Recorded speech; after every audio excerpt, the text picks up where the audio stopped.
In the heart of Meherpur, in a modest home, lived Ariba Rahman. Her hair had turned silver, her step was gentle, and her smile was as warm as the morning sun. Once she'd taught children the alphabet and the meaning of kindness. On her wall hung medals and certificates, proof she'd claimed of a life lived bravely. They called her the first female freedom fighter of her town. But as years slipped by, people forgot. Stories became whispers, whispers turned to doubt. The youngsters scoffed. She made it all up!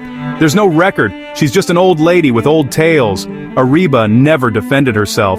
She'd just sit by the window, fingers searching for comfort in a weathered box of letters and photos, fragile fragments of a past no one wanted to remember. Her faith never wavered, but her heart quietly ached. Then, everything changed. News swept through Meherpur. The president was coming. National Heroes Day would be celebrated at the school where Ariba once taught. Banners waved, songs echoed, the town buzzed with excitement. But Ariba's name, nowhere on the guest list. Still she went, blending into the crowd, just another face in the sea. She watched her former students sing their hearts out, pride and nostalgia mingling in her eyes. Suddenly, the microphone crackled to life. "Ladies and gentlemen," the announcer boomed, "the president has arrived." Silence fell, cameras flashed. The president took the stage, holding a folder. His voice was steady, commanding. "Today, I honor not only the heroes we remember, but those we've forgotten. Those whose courage built our nation, even if their names faded with time." He leafed through the folder. In 1971, there was a young woman who risked everything, carrying messages, saving lives, braving the impossible. Her name was Ariba Rahman. A gasp rippled through the crowd, all eyes fixed on Ariba, humble and small at the edge. The president stepped down, and in a gesture that would be remembered forever, he pinned a new golden medal onto her shoulder. "You are the hero we forgot, but the nation remembers you now." Tears streamed down her cheeks. The doubters were silent, shame softening their eyes. Ariba's voice trembled. "I didn't do anything great. I only loved my country." From that day, no one doubted her again. Her name became more than a memory. It became a legend. They said her medals were lies until the truth entered the room and spoke for itself. They once called her a liar, but now they call her legend. This is the story of Ariba Rahman, a woman whose truth refused to die, no matter how many tried to bury it. The medal ceremony was over. The crowd, stunned and silent, stood together on the school ground. Cameras flashed, hands clapped, and one chant echoed through the air. "Long live Ariba Rahman, our true hero." But Ariba, she just stood there. Her hands trembled as they touched the shining medal on her chest. It felt cold, yet it burned with memories. Memories that time had tried to forget, but never could. That night, after the crowds had faded, Ariba went home. The whole town slept, but her mind was wide awake. She opened her old wooden box, a box that had guarded her secrets for 50 years. Inside, a faded khaki scarf, a rusted compass, and a photograph of a young soldier, Rafiq, her childhood friend, the man who promised to marry her after the war, but never returned. She held the photograph close and whispered, "You see, Rafiq?" They finally believed. Flashback to 1971. The war was chaos. Ariba was only 20, brave and burning with hope. She wasn't a soldier, but every night she risked her life, crossing borders, carrying secret messages hidden in her clothes. Once, she was caught, beaten, tortured. They demanded names. She gave them nothing. She survived, not for herself, but for her country. And when the war ended, no one cheered for her. The men wore medals and parades. Ariba went home quietly, her body and heart both wounded. She became a teacher, telling children about courage and truth. Those were her medals. And then, years later, the truth finally caught up. The same townspeople who doubted her showed up at her door. Flowers, tears, apologies. One former student, now a journalist, said, "Madam, forgive us. We never knew." Ariba smiled, gentle and wise. "It's not your fault. Sometimes truth walks slowly, but it always arrives." She agreed to tell her story. And when the nation heard it, hearts broke open.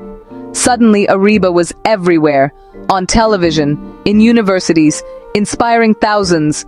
The government even built a museum in her name, the Ariba Rahman Women's Courage Museum. Years passed. Ariba grew older, her voice softer, but every morning she still wore that medal, not for vanity, but as a reminder, the price of silence and the power of truth. And one evening, as the sun set, she sat by her window, medal gleaming, photograph of Rafiq by her side. She whispered, "We did it, Rafiq. They know now." The wind rustled the flag above her home, and as the last light faded, it seemed the flag bowed, saluting the woman whose truth set her free. They once called her a liar, but when truth rose like the dawn, even the nation bowed before her courage. They claimed her medals were lies, until the president entered and the truth stunned all. In a quiet corner of the small town of Mayapur lived a humble woman named Ariba Rahman. She was in her 50s, her hair touched with silver, her face calm and kind. Once, she had been a schoolteacher, gentle, disciplined, and always smiling. On the wall of her little house hung a few medals, certificates, and faded newspaper clippings. They read, "Ariba Rahman, the first female freedom fighter awarded for bravery." But time had changed everything. People no longer believed those stories. The younger generation called them lies. She probably made those up. There's no record of her name anywhere. Soon, whispers turned into mockery. Some even laughed when they passed her on the road. Ariba never argued. She would quietly sit by her window, open an old wooden box, and take out a few letters and photographs, reminders of a past no one cared to remember anymore. One day, news spread through the town. The president was coming. It was National Heroes Day, and the school where Ariba once taught was chosen to host the grand ceremony. Everyone was excited. Banners were raised, flags fluttered, and the air was filled with music and chatter. But Ariba Rahman's name wasn't on the invitation list. Still, she went, not as a guest of honor, but as a quiet onlooker, standing at the edge of the crowd, watching her students sing patriotic songs on stage. Suddenly, the microphone crackled. "Ladies and gentlemen," the announcer's voice rang out. "The president has arrived." The crowd fell silent, cameras flashed. The president stepped onto the stage, holding a folder in his hand. He began to speak. "Today, I came not just to honor the heroes we remember, but also the ones we forgot. Those whose names were lost in time, yet whose courage built this nation." He opened the folder, looked up, and continued. "During the Liberation War of 1971, there was a young woman who carried secret messages across enemy lines, saved injured soldiers, and risked her life for her country. Her name was Ariba Rahman." The crowd gasped. All eyes turned toward the quiet woman standing in the corner. The president stepped down from the stage and walked straight to her. "You are the hero we forgot," he said softly, "but the nation remembers you now." With trembling hands, he placed a new medal on her shoulder, shining, golden, and true. Tears streamed down her face. The same people who once doubted her now stood in silence, ashamed and awed. Ariba whispered, her voice breaking, "Greater than, I didn't do anything great. I only loved my country." From that day on, no one in Mayapur ever doubted her again. Her name became a symbol of courage, her story a lesson of truth. They once said her medals were lies, but when the president walked in, the truth spoke louder than ever before. After 6 months of silence, the waves no longer roared with the same fury. The storm that had swallowed Nabalan seemed like a distant dream, yet Sagar often woke up at night hearing whispers from the sea. He had moved to a quiet town by the coast, trying to forget the island, but the island had not forgotten him. One morning, he found glowing marks on his wrist, the same ancient symbols carved into Nabalan's temple walls. When he touched them, they shimmered like blue fire and pulsed in rhythm with his heartbeat. Then, faintly, a voice spoke inside his mind, "Child of the sea, we are not gone." He tried to tell Dr. Mahira, but she already knew something was happening. She had secretly kept a drop of the glowing blue liquid that once rested inside the sacred chest. Under the microscope, the drop seemed alive, forming shapes, reacting to sound, almost breathing. "It's not just energy," she told him. "It's a living organism. It's inside you now." Sagar's pulse raced. "What does it want?" Mahira looked at him, her face pale. "To return home." That night, the ocean turned electric blue. Fishermen fled as the tide began to rise unnaturally fast. Sagar stood on the beach, drawn toward the waves.